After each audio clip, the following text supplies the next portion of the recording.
지극히 작은 자 죄인 중에 괴수 무익한 날 부르셔서 간절한 기대와 소망 부끄럽지 않게 십자가 전케 하셨네. 어디든지 가리라 주 위에 서라면 나는 전하리 그 십자가 내 몸에 밴 십자가 그 보혈의 향기 온 세상 채울 때까지 살아도 주를 위해 죽어도 주를 위해 사나 죽으나 난 주의 것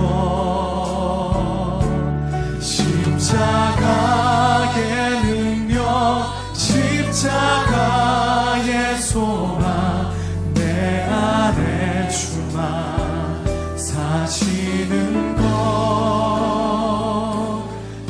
지극히 작은 자 죄인 중에 괴수 무익한 날 부르셔서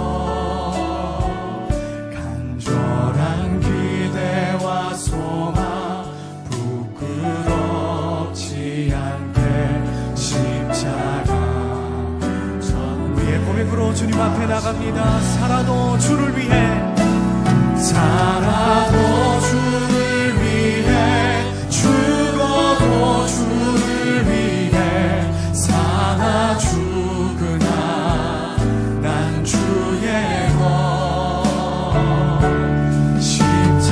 십자가의 능력 십자가의 소망 내 안에 주만 다시 한번 살아도 주를 위해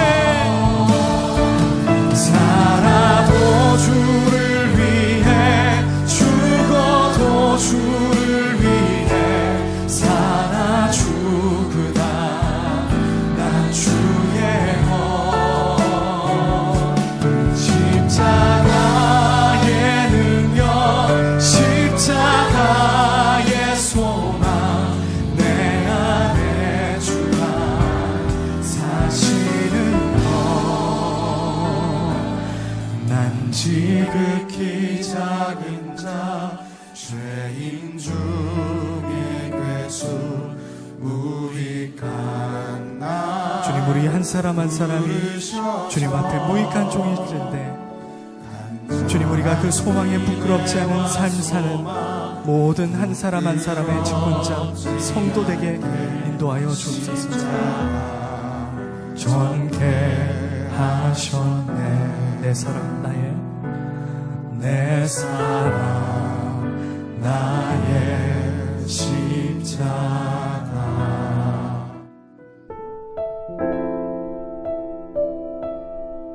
은밀한 가운데 기도하십시오.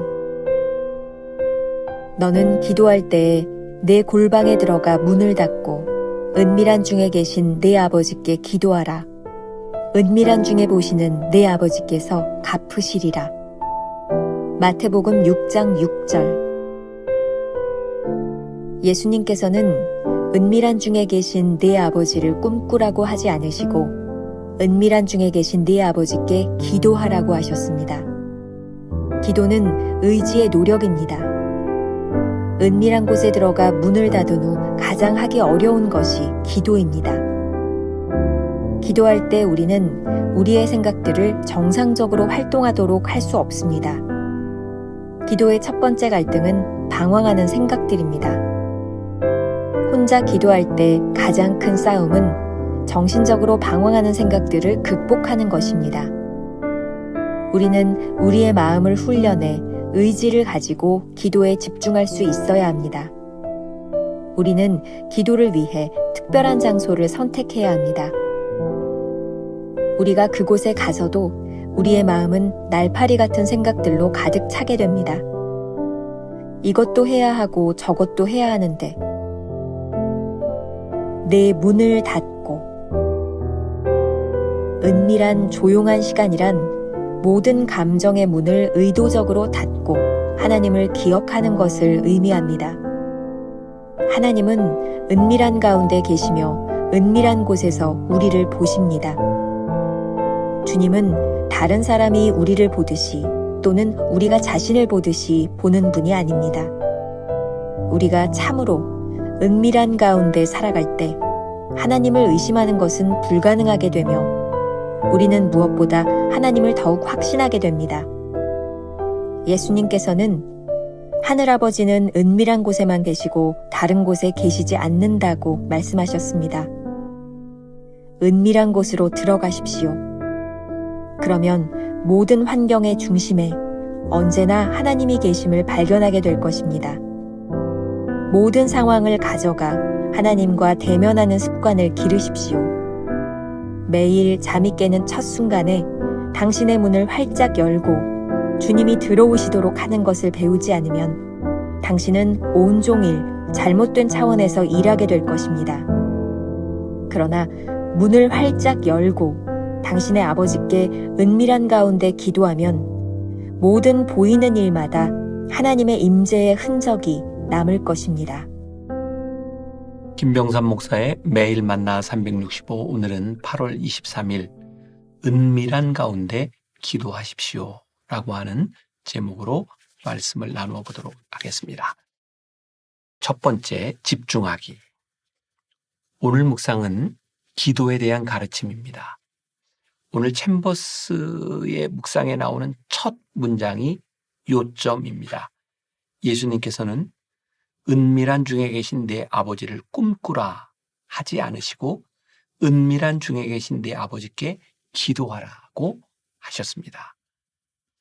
꿈꾸는 것과 기도하는 것의 차이는 무엇일까요?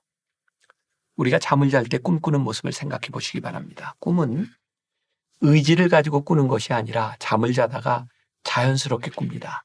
그러니 꿈꾸지 말고 기도하라는 말은 의지적으로 기도하고 행동하라는 의미일 것입니다. 오늘 묵상은 아주 실제적입니다. 기도를 방해하는 가장 큰 적은 방황하는 생각들입니다. 기도하다 보면 집중하지 못하고 여러 생각이 떠오를 때가 있습니다. 아마 그런 경험들을 하셨을 거예요. 이를 극복하지 못하면 기도에 집중할 수 없습니다. 챔버스는 오늘 아주 흥미로운 표현을 쓰고 있는데 묵상글에서는 정신적 방황으로 번역되어 있는데 원문의 표현으로는 정신적 양털 모으기, mental wool gathering 이라고 되어 있는데 이 말이 우리들에게 참 쉽게 다가오지는 않습니다. 이 양털 모으기는 양들이 지나갈 때 나뭇가지에 걸린 털을 모으는 습관에서 비롯되었다고 합니다. 이러한 방식으로 털을 모으면 한 번에 많은 양을 얻을 수 없기 때문에 여기저기를 돌아다니면서 양털을 모아야 되는 거죠. 기도할 때 집중하지 못하면 마치 나무에 걸린 양털을 수고롭게 모으듯이 분주하게 생각이 오갈 수밖에 없으니 마음을 훈련해서 기도에 집중하라는 것입니다. 토마스 아켄피스는 그리스도를 본받아라는 책에서 이렇게 권면합니다. 혼자 조용히 하나님의 인자하심을 자주 묵상하기에 좋은 시간을 찾으십시오. 이상한 글을 읽지 마십시오. 머리를 자극하는 글이 아니라 마음을 찌르는 글을 읽으십시오. 헛된 말을 삼가고 쓸데없이 돌아다니지 않으며 새로운 것과 소문 듣는 것을 멀리한다면 선한 것을 묵상하기에 충분하고 적절한 시간을 찾을 수 있을 것입니다. 위대한 성자들은 사람들과 쉽게 어울릴 수 있을 때 그러기를 삼갔으며 오히려 은밀히 하나님을 섬기는 쪽을 선택했습니다. 우리가 기억해야 될 한 줄 노트. 기도할 때 가장 큰 싸움은 방황하는 생각들을 극복하는 싸움입니다. 두 번째 주제, 특별한 장소에서. 오늘 묵상에서 은밀한이란 말이 2번이나 반복해서 나오고 있습니다. 챔버스의 글이죠. 은밀한 조용한 시간이란 모든 감정의 문을 의도적으로 닫고 하나님을 기억하는 것을 의미합니다. 하나님은 은밀한 가운데 계시며 은밀한 곳에서 우리를 보십니다. 은밀한 시간을 갖기 위해서 무엇을 해야 할까요? 본문에 문을 닫고 라는 구절이 있습니다. 이것저것 모든 생각의 문을 닫고 오로지 하나님께만 집중하는 곳이 은밀한 곳입니다. 은밀한 시간입니다. 은밀한 곳은 우리가 하나님과 독대하는 시간이자 장소입니다.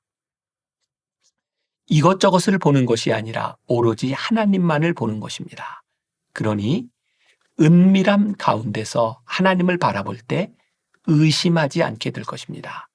그러니 우리는 하나님께 집중하고 기도하기 위해서 은밀한 곳으로 들어가야 합니다. 오늘 본문에서 예수님이 하신 하나님은 은밀한 중에 계신다라는 말씀을 기억해야 합니다. 챔버스의 글입니다. 그러면 모든 환경의 중심에 언제나 하나님이 계심을 발견하게 될 것입니다. 모든 상황을 가져가 하나님과 대면하는 습관을 기르십시오. 이 문장을 가만히 묵상해 보시기 바랍니다. 모든 문이 열려있는 곳에서는 온갖 생각에 사로잡힙니다. 많은 것에 우리의 관심이 분산됩니다. 하지만 모든 문을 닫고 은밀한 곳에서 하나님을 만나면 오로지 주님과의 관계 속에 설 수 있습니다. 인생의 모든 문제를 가지고 은밀한 곳에서 하나님께 아뢰면 모든 문제의 중심에 하나님이 계심을 깨닫게 됩니다. 우리가 아침 일찍 묵상으로 하루를 여는 이유는 하나님의 말씀을 중심으로 하루를 살겠다는 다짐입니다. 오롯이 하나님의 말씀 앞에 설 때 온종일 하나님을 중심으로 우리의 문제들을 살펴볼 수 있습니다. 이렇게 은밀한 시간에 은밀한 곳에서 기도하면 모든 일 속에서 하나님의 임재의 흔적을 느끼게 됩니다.